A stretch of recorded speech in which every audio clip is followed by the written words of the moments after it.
ಎಲ್ರಿಗೂ ನಮಸ್ಕಾರ. ವೆಟ್ಸ್ ಕುಕ್ಕಿಂಗ್ಗೆ ನಿಮಗೆಲ್ಲ ಸ್ವಾಗತ. ನಾನಿವತ್ತು ಕಾಡು ಮಾವಿನ ಹಣ್ಣಿನಿಂದ ಒಂದು ರೆಸಿಪಿನ ಮಾಡ್ತಾ ಇದ್ದೇನೆ. ಇದಕ್ಕೆ ಮಾವಿನಕಾಯಿ ಸಾಸಿವೆ ಅಂತ ಕೂಡ ಹೇಳ್ತಾರೆ. ತುಂಬ ಈಸಿ ರೆಸಿಪಿ ಹಾಗೂ ಟೇಸ್ಟ್ ತುಂಬ ಚೆನ್ನಾಗಿರ್ತದೆ. ಬನ್ನಿ ನೋಡೋಣ ಹೇಗೆ ಮಾಡೋದಂತ. ನಾನಿಲ್ಲಿ ಚಿಕ್ಕ ಚಿಕ್ಕ ಮಾವಿನ ಹಣ್ಣನ್ನು ತಗೊಂಡಿದ್ದೇನೆ. ಇದು ಸ್ವಲ್ಪ ಹುಳಿ ಸಿಹಿ ಇರಬೇಕು, ಆಗ ಚೆನ್ನಾಗಿರ್ತದೆ. ಇದನ್ನು ಚೆನ್ನಾಗಿ ತೊಳೆದು ಇದರ ಸಿಪ್ಪೆಯನ್ನು ತೆಗಿತಾ ಇದ್ದೇನೆ. ಹೀಗೆ ಎಲ್ಲ ಮಾವಿನಕಾಯಿಯ ಸಿಪ್ಪೆಯನ್ನು ತೆಗೆಯುವ.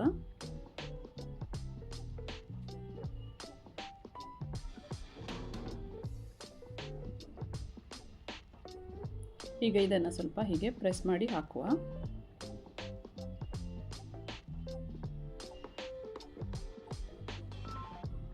ಹಾಗೆಯೇ ಸಿಪ್ಪೆಗೆ ಕೂಡ ನೀರು ಹಾಕಿ ಇದರಲ್ಲಿ ರಸನ ತೆಗಿಬೇಕು. ಈ ರಸನ ನಾನು ಇದಕ್ಕೆ ಹಾಕ್ತಾ ಇದ್ದೇನೆ. ಈಗ ಇಲ್ಲಿ ಮಿಕ್ಸಿ ಜಾರ್ಗೆ ಒಂದು ಚಿಕ್ಕ ಕಪ್ನಲ್ಲಿ ತೆಂಗಿನಕಾಯಿ ತುರಿನ ತಗೊಂಡಿದ್ದೇನೆ.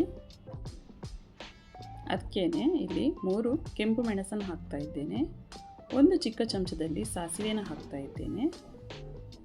ಸ್ವಲ್ಪ ಬೆಲ್ಲ, ಹಾಗೆ ಇದಕ್ಕೆ ನೀರನ್ನು ಹಾಕಿ ಇದನ್ನು ಚೆನ್ನಾಗಿ ರುಬ್ಕೋಬೇಕು. ಇದನ್ನು ನುಣ್ಣಗೆ ರುಬ್ಕೋಬೇಕು.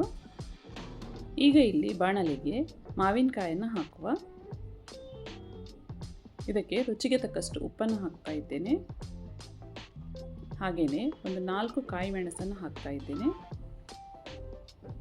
ಇದಕ್ಕೆ ಮುಚ್ಚಳ ಇಟ್ಟು ಇದನ್ನು ಚೆನ್ನಾಗಿ ಕುದಿಸಬೇಕು. ನೋಡಿ, ಇದರಲ್ಲಿ ಕುದಿ ಬಂತು. ಇದನ್ನು ಒಮ್ಮೆ ಮಿಕ್ಸ್ ಮಾಡುವ. ಈಗ ಇದಕ್ಕೆ ರುಬ್ಬಿಟ್ಕೊಂಡಂತಹ ಮಸಾಲೆನ ಹಾಕ್ತಾ ಇದ್ದೇನೆ. ಇದನ್ನು ಚೆನ್ನಾಗಿ ಮಿಕ್ಸ್ ಮಾಡುವ.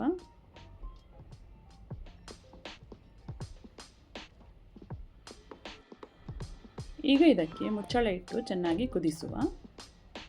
ನೋಡಿ, ಕುದಿ ಬಂತು.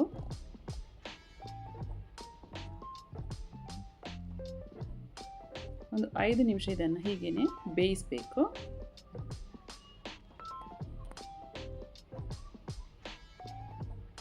ಪುನಃ ಸ್ವಲ್ಪ ಮುಚ್ಚಳ ಇಟ್ಟು ಇದನ್ನು ಬೇಯಿಸ್ತಾ ಇದ್ದೇನೆ.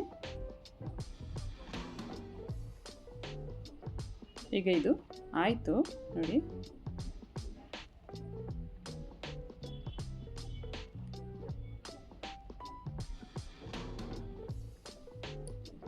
ಹೀಗೆ ಸ್ವಲ್ಪ ದಪ್ಪ ಆದರೆ ಆಯಿತು. ಈಗ ಇದಕ್ಕೆ ಒಗ್ಗರಣೆ ಹಾಕುವ. ಇಲ್ಲಿ ನಾನು ತೆಂಗಿನಕಾಯಿ ಎಣ್ಣೆನ ಯೂಸ್ ಮಾಡ್ತಾ ಇದ್ದೇನೆ. ಇದಕ್ಕೆ ಸ್ವಲ್ಪ ಸಾಸಿವೆ, ಉದ್ದಿನಬೇಳೆ, ಕೆಂಪು ಮೆಣಸು, ಬೆಳ್ಳುಳ್ಳಿ, ಕರಿಬೇವಿನ ಸೊಪ್ಪನ್ನು ಹಾಕಿ ಒಗ್ಗರಣೆ ರೆಡಿ ಮಾಡಿದೆ. ಇದನ್ನು ಇದಕ್ಕೆ ಹಾಕುವ.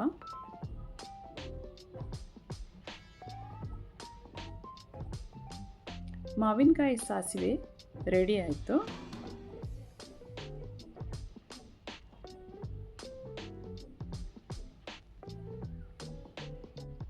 ಇದನ್ನು ರೈಸ್ನೊಟ್ಟಿಗೆ ಕೂಡ ಸರ್ವ್ ಮಾಡ್ಬೋದು. ನೀವು ಟ್ರೈ ಮಾಡಿ. ಇಷ್ಟ ಆದರೆ ನನ್ನ ಚಾನೆಲ್ನ ಲೈಕ್, ಶೇರ್ ಹಾಗೂ ಸಬ್ಸ್ಕ್ರೈಬ್ ಮಾಡಿ.